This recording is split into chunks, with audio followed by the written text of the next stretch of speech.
You are an IB student and you're studying the Cold War as part of IB history, and you need to understand the origins of the Cold War, which is on your syllabus. Today I will discuss 3 questions. First, what is the Cold War? Second, what are the historical roots of the Cold War? And third, what are the causes of the Cold War? What was the Cold War? The Cold War was both an ideological and a geopolitical struggle between 2 sides. On the one side, you had the Western bloc of nations, led by the United States, which was a superpower. And on the other side, you had the Soviet Union and its bloc of nations, the communist states. Sometimes these are referred to as the Western nations, the US, the UK, and Western Europe, etc., and the Eastern Bloc, or the Soviet Union, and its satellite states. It was ideological in the sense that on the Western side you had the ideology of capitalism, which was an economic ideology. They believed in markets and trade and things like that. And also you had liberal democracy, which was their political system, and they believed in elections across the country, etc. Different political parties battling for elections. On the other side, on the Soviet side, you had the system of communism and socialism. Communism meant that the single party, the Communist Party, ran the state, ran the government, and socialism meant the economic system where the central planning led by the Communist Party was the dominant economic feature. They abolished private property and they abolished big industrial houses, etc. So there was a very definite ideological struggle between the 2 sides in the Cold War. By this I mean that they had different systems, different political and economic systems, and they were struggling over which system would be adopted by both Germany and the Central European countries, and by extension Europe, and then Asia, and then the rest of the world. So there was a very definite ideological struggle to the Cold War. However, the Cold War was also a geopolitical struggle. By this I mean that the Cold War was a good old-fashioned battle for empire. At the end of World War II, there were 2 big powers left standing, namely the United States and the Soviet Union, and they were battling over who would control the lands that they had defeated and other lands that were unmanaged or ungoverned throughout the world. So first and foremost, the question was, what would happen to Germany, the defeated Nazi Germany?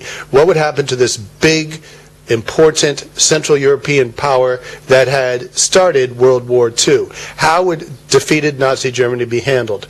Would it develop the capitalist system, or would it develop the communist system? But also, would it develop, and would it be in the American sphere of influence, or would it be in the Soviet sphere of influence? Who would have control, for example, over the resources in Germany? And there were very definite differences of opinion about this, and the Soviet Union had a large sphere of influence, and it wanted to expand its sphere of influence, and so did the Americans. So the Americans and the Soviets were very much involved in a struggle for empire, a geopolitical struggle, as well as an ideological struggle. And as an IB student, you need to start to form an opinion about which of these was more significant in terms of the origins or the causes of the Cold War. Okay, second, what are the historical roots of the Cold War? For the historical roots of the Cold War, we need to turn back to 1917 and the Russian Revolution, when the Bolsheviks took power in Russia in October of 1917, under the leadership of Vladimir Lenin and Leon Trotsky. And they declared that their revolution, although some historians would call it a coup, their revolution was part of a worldwide proletariat revolution, and that this revolution would also happen in Germany and the United Kingdom and the United States and other industrialized nations. So the Western powers, the capitalist powers, felt threatened by this revolution. After 1917, the Western powers were very upset with the Russians because in March of 1918 they signed with the Germans a Treaty of Brest-Litovsk, which essentially surrendered in World War I, and the Russians had previously, under the Tsar, been an ally to the Western powers against Germany in World War I. So the Western powers, the UK, Japan, the United States, and a significant Czech legation sent armies in, or in the case of the Czech legation, they were already there, sent armies into the Soviet Union and attacked the Soviet Union with an attempt at overthrowing the newly emerged Soviet communist system in Russia. So the Soviets felt like they were being encircled and attacked by capitalist powers, and they felt that ever since 1917, throughout the 1920s and the 1930s, and that's an important theme to consider in terms of the historical roots of the Cold War. The Soviets felt encircled by capitalist powers. On the other hand, the capitalist countries felt they were being threatened by the communist revolution, which Lenin and Trotsky had proclaimed was a worldwide revolution, and they were urging workers in all countries around the world to unite and overthrow the capitalist governments of countries like the US and the UK. So the Western side felt very threatened by the communist presence in the Soviet Union. So these are the historical roots of the origins of the Cold War.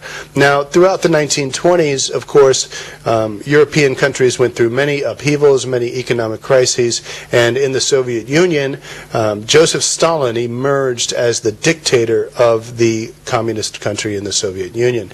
And once he emerged as the dictator, he concentrated on what he called socialism in one country. So, in a sense, he said, we're not abandoning the worldwide proletariat revolution, but it's going to happen anyway, so we don't need to focus on it right now. What we need to focus on is building socialism in one country, namely the USSR. And he focused mainly on industrialization and on the elimination of his enemies and on preparation for what he figured was the inevitable conflict with the capitalist countries, especially Germany, which of course happened.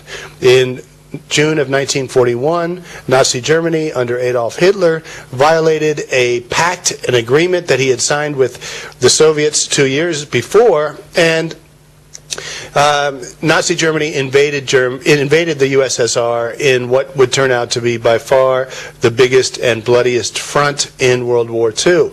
27 million citizens of the Soviet Union died in World War II. In spite of the fact that he was a communist dictator, because the Nazi threat was so serious, both the UK and the United States eventually allied with Joseph Stalin and the USSR during World War II, and they became wartime allies. And one of the questions you're asked to consider is, how did this relationship go from being wartime allies, being wartime friends, into post-war rivals? Well, there were a series of conferences during the war. There was some tension during the war. The main tension during the war was that Stalin and the Soviet leadership were hoping that the UK and the US would open up a Western front so that the Soviets didn't have to take the brunt of the German attacks. And the Soviets felt that the UK and the US were slow in opening up the Western Front, which eventually happened, of course, on D-Day in June of 1944. But the Soviets felt, and Stalin in particular felt, that it was the strategy of Churchill and Roosevelt to let the Soviets fight it out with the Germans and to wait until they had destroyed each other before moving in. So there were some tensions during the war between what were known as the Big Three. Those were the dominating personalities of Joseph Stalin of the Soviet Union, Winston Churchill of the United Kingdom, and Franklin Roosevelt of the United States. However, they got along pretty well. After all, they were allies, and they had this uniting factor, which was the threat of Nazi Germany and Adolf Hitler. So throughout the series of conferences, the Allies got along pretty well, and by 1944, it started to become obvious that the tide was turning in their favor, and the Allies were likely to win the war, especially by the end of 1944 and the beginning of 1945. And in February of 1945, the Big Three met in Yalta for the Yalta Conference, which is a very important conference that you need to study. And things were pretty rosy, and the big three were pretty optimistic. They were euphoric, really, because they realized they were on the verge of defeating Adolf Hitler and Nazi Germany. And they had many negotiations, but they got along pretty well. They negotiated about the future of Germany, and they negotiated about Poland, and they negotiated about the Pacific War, which the United States was still fighting with Japan, and which evidently would last longer than the European War. And the Soviet Union made some promises. They agreed to establish democracy in Poland, and they agreed to join the Pacific War against Japan 3 months after the European War was over.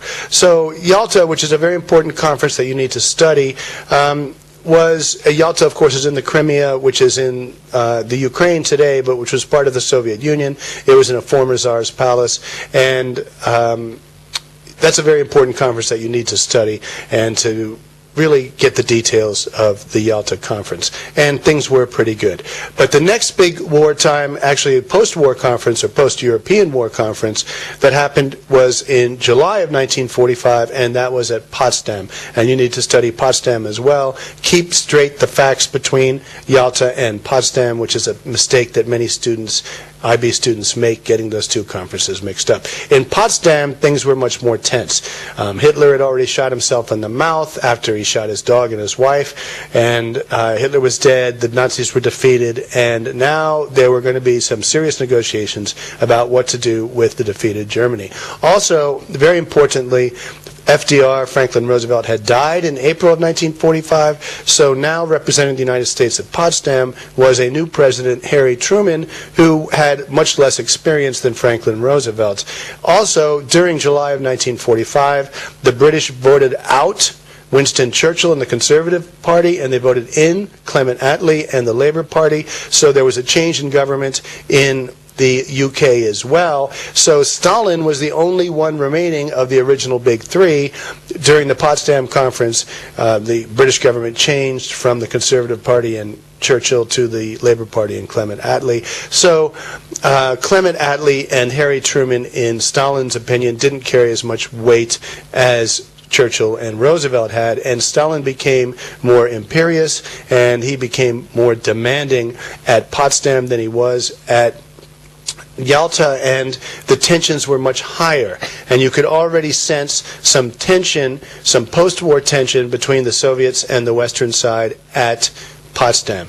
Now you need to study both the conferences, Yalta and Potsdam, very well.